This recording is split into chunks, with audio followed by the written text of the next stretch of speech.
the day before devs speak out, and I promise you, you will love this.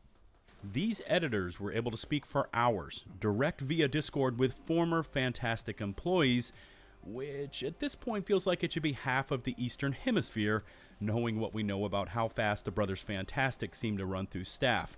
Anyways, we're going to start off with their 2021 middling release, Prop Night. And it turns out Failed fantastically, by the way, if you're wondering. Even though it's a shame, because the idea was kind of super solid. that as the inevitable crunch hit the Because it's a Gary mode ripoff, by the way, if you're wondering. Yeah. studio leading up to the release of that game, the brothers locked the developers in the office for weeks at a time, proclaiming this is how games should be made. What is this? China? Do they also have safety nets below windows in case anyone decides to take a quick exit? What is this? Oh man, I told you this is gonna be good, boys. Team members could not go home, they had no access to showers, and didn't always have time to even eat. I mean, like a dev is gonna use a shower anyway. And so when Prop Night did eventually release to somewhat positive reviews, the brothers' egos exploded overnight. Described by the developers that were there to witness it, the Fantastic Brothers considered themselves almost like Hideo Kojima. Going Nice. so far as to force the dev team to completely rework the visual style of Prop Night from scratch because they had just finished playing Resident Evil and they wanted the same aesthetics of that game placed into their game. Now, this new version of Prop Night was I mean, if you're a developer and you're the guy who signs your paycheck says you should do that. I mean, you kind of actually have to do that. This on itself is, it sounds stupid, but it's like it's the devs don't have a say in that. flamed as players that had originally enjoyed the game started abandoning it, prompting the brothers to now task the staff with reverting everything to as it was before. But the damage was done. Prop Night, Nice. completely devoid of updates and improvements for 6 months, was abandoned by the player base, and so begins this knee-jerk cycle of development hell administered by the Brothers Fantastic. So, remember back to this wacky and weird devlog, Life at Fantastic, where it was initially No. hyped up as another reveal for the Oh wait, he is Chinese. Maybe they did develop in China and had safety nets under windows and stairs in case, before, almost like Huh. an exclusive look behind the scenes for the work being done on the game, but it turned into anything but that, as it was one giant infomercial for a new workplace app, Continent. Well, according to the developers, Continent was first created for use within the studio, but they soon recognized it had potential if released to the mass market, posturing itself as a Russian equivalent of Zoom, MS Teams, or even Google Meetup. Various Russian businesses were apparently interested in using this Continent app, and during the pandemic and remote work environment, this would have done extremely well with employers throughout the country. But it was 2022, and sanctions had fallen on the country, and again, the Brothers Fantastic interjected themselves into this situation, deciding to take Continent to the world market, where it was served a swift death, because there was simply more and better options for a workplace app already in place, and as a result, I mean, what are the chances that anything is honestly going to succeed? Because you need to understand, Zoom has been confirmed to spy on people. Zoom's owned by China, by the way, and even the U.S. Congress said, well, yeah, China's kind of spying on us if we use Zoom, but at the same time, I mean, are we gonna stop using it? Because everything else is just kind of worse and more annoying, so maybe let's just allow them to How did they think that this is gonna succeed? There's absolutely no way. The world is too far gone. Continent, a finished product and possibly one of Fantastic's best chances of success, was simply closed. But, the brothers weren't at all despondent because long before the failure of Continent, they had signed a contract with publisher Mytona to begin creating a AAA game, plunging Fantastic Nice. into hell. What comes next is simply mind-boggling, as the brothers seem to crash from one concept to the next, minute by minute, and it's a wonder that anything at all was ever... Well, to be fair, actually, that's how brainstorming kind of works, and, Yeah, that's kind of. This is not a bad sentence on its own. That's what I'm trying to say. Okay. Released by Fantastic. The brothers Fantastic had superb But with their track history, yeah, maybe it is a bad thing considering what they did to Prop Hunt. grand visions for the day. But even Hideo Kojima makes mistakes, as we all know. Yeah, it is what it is, boys. Oh, the curse of perfection. As the original size of this map was slated to be 4 times larger than the one we saw at release. It had to be a huge location where there was no transitions or teleportations between points of interest. The brothers wanted crowds of zombies to be able to ride around in cool cars and live in multi-story America. You know, it feels like these two grew up watching lifestyles of the rich and famous, you know, the grandest Hollywood adventures, and that's what they seem to want always in their game. On a personal note, I've always wondered myself about NVIDIA and how they ever got pulled into this disaster, and the developers actually had some juicy details concerning this one as well. You see, I haven't even heard NVIDIA being a part of this. What the hell is this? How is this a thing? NVIDIA? Where? How? Why? I don't get it. The video for NVIDIA, which showed off things like ray tracing, which never made it into the final product, was a completely separate build of the game created for recording that trailer. It has nothing in common with the final product. Yeah, you don't say. Yeah, and it was actually created to fool the suits at Team Green because NVIDIA had begun to doubt the existence of the project. So, the brothers ordered a staff. Oh, that's good. Oh, that's good. When something as obvious as that happens, that's good. That's good. Oh, man. Doubted the existence of the project. I mean, the project's dead, but, you know, it's kind of not dead at the same time. It's you know, it's a Schrodinger's game paradox, kind of. You know, it's being made, but it's not being made at the same time, and until it's released, you don't know which one is it. Have to make some cool graphics in order to convince NVIDIA and gain their support. And another facet we don't seem to hear anything about is... Dude, if NVIDIA actually partnered with the day before, the person who approved that and said, yeah, this is a good idea, is so fired. Oh, man, they are absolutely just out, boys, okay? They are fired forever. Not only how this scam was brought to market in an attempt to fool gamers, but also how it was able to completely ensnare the likes of IGN and NVIDIA, who enabled and were complicit in this gaming disaster. Back to this article, and according to the devs, over 500 gigs of source code were created for the day before, the vast majority of which were never used. Okay. The version of the game that was released... what does that even mean? I don't know. ...on Steam on December the 7th turns out to be 1/10 the content that was originally intended. Even the game itself was made and remade. Dude, what if their most honest thing about this game is the tweet they made, where they said, "Well, fuck, shit happens." What if that's the most honest thing about this game? According to these devs, from scratch 3 or 4 times, depending on the mood of the brothers. Moreover, and this next statement is just mind-blowing, the day before was developed for years as a single-player project until one day the brothers made the announcement that we're now making an MMO.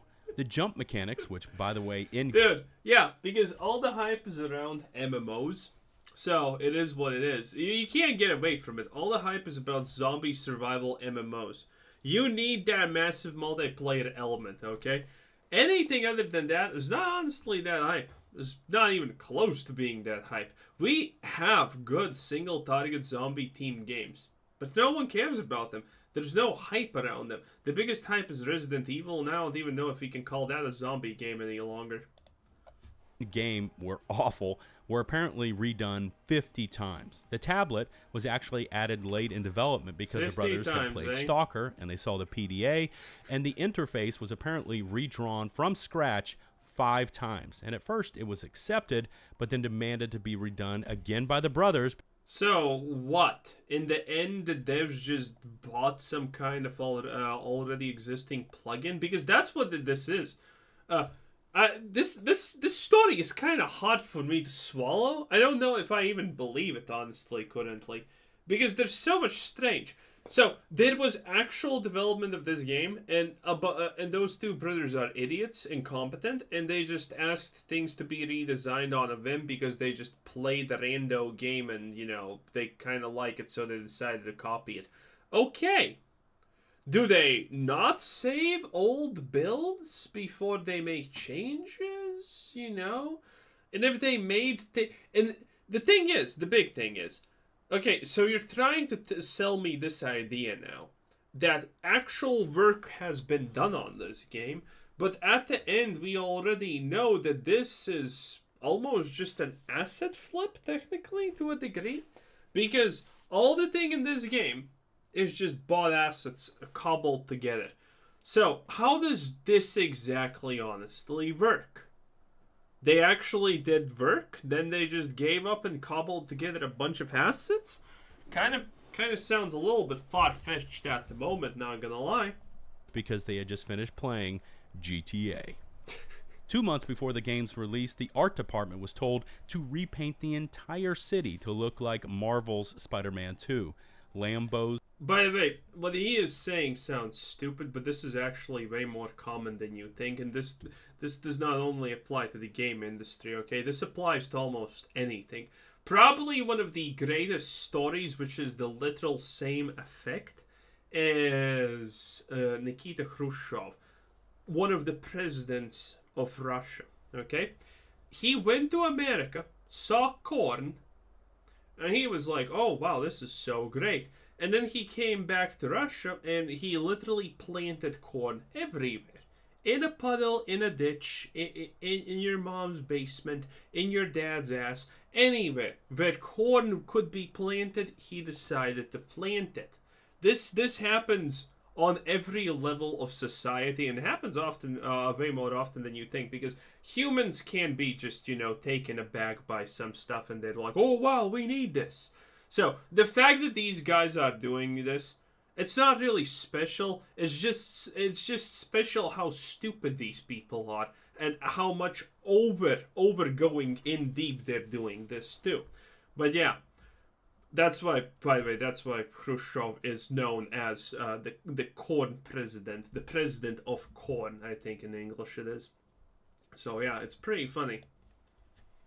Bugattis, Louis bags, Rolex watch stores, all of these were present in the game with a purpose, as the game had to ooze excess and over-the-top wealth. Well, yeah, but that's not necessarily bad, by the way. If you're playing a zombie survival game, having a car, pretty cool. Having a Bugatti is a lot more tight, and that's a lot more cooler than an average car, Hey, if you can, if people have the ability to get a Rolex watch and it does literally nothing but it's expensive and it kind of shows something in the game that you're rich, people are gonna like it. These are not actually bad design decisions per se, because it's just tiers. You can think about it, Obviously, your weakest cars are not gonna go fast. They're not gonna have a lot of capacity, but at the end, why not put a Bugatti? That's actually not a bad design decision at all, in my opinion.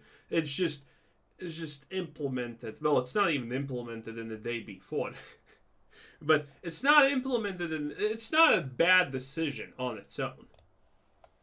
Wealth, which would somehow translate to players thinking the game was made by a bunch of cool guys led by brilliant leaders. Even the clear excess of American flags were staged so that it would connect with the US player base.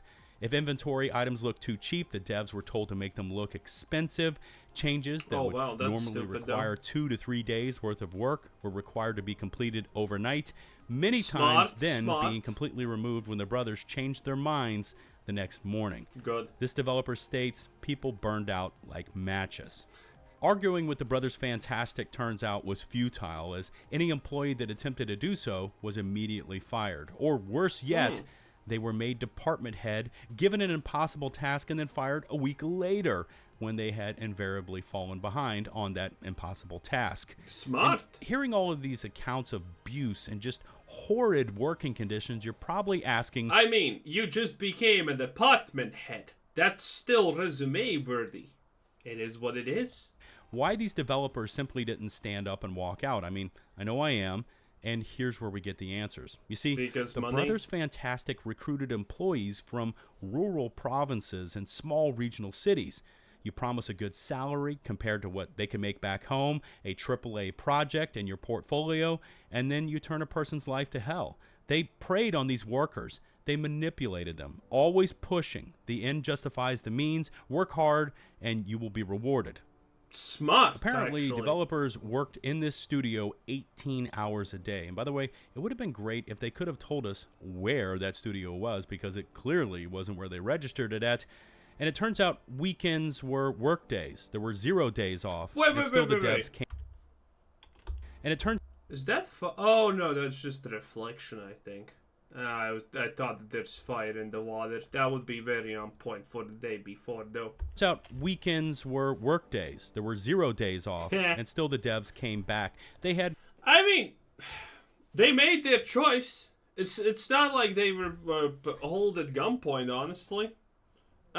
I get it that people want to be like, oh, poor developers, but it's on them for being stupid and not instantaneously quitting. And if they decided to not quit because this could be good on the resume, well, 1, you're stupid. This was clearly gonna fail, obviously. And 2, you made your choice. You can't even complain about it.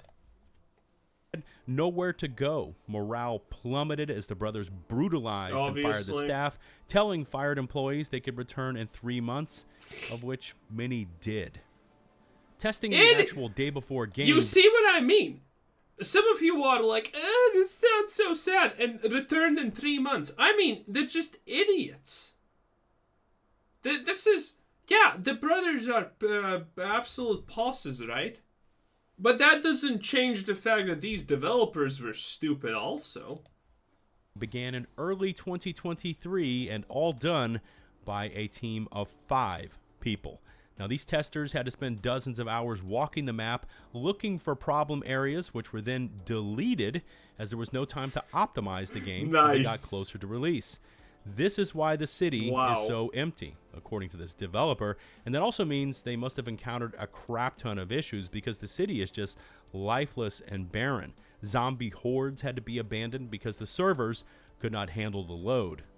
And what about those famous, fantastic volunteers? Well, it turns out they worked on Prop Night and other studio projects. The Brothers Fantastic were deathly afraid of leaks. Of it being discovered, there was essentially no game there, and all the trailers were just vaporware, and so any volunteers that insisted on working on the day before were immediately NDA? let go. Only a small circle of devs were allowed to touch the day before. No mass testing was conducted, no close testing. I mean, let's be real, what's the point of even conducting mass testing for this? Close testing even seems kind of pointless, honestly, here, because it's clearly an absolute farce. So, it is what it is. You don't say. I mean, they had no idea what would happen when the game went live. Could the servers handle the load? Which it turns out they could not. And this is why the servers... Also, question. Are they the Brothers Fantastic because the studio name is Fantastic or their surname is Fantastic?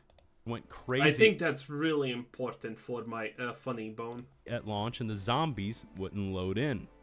Enter Mytona, the game's publisher, who apparently went to see their AAA product finally in November 2023 and were horrified.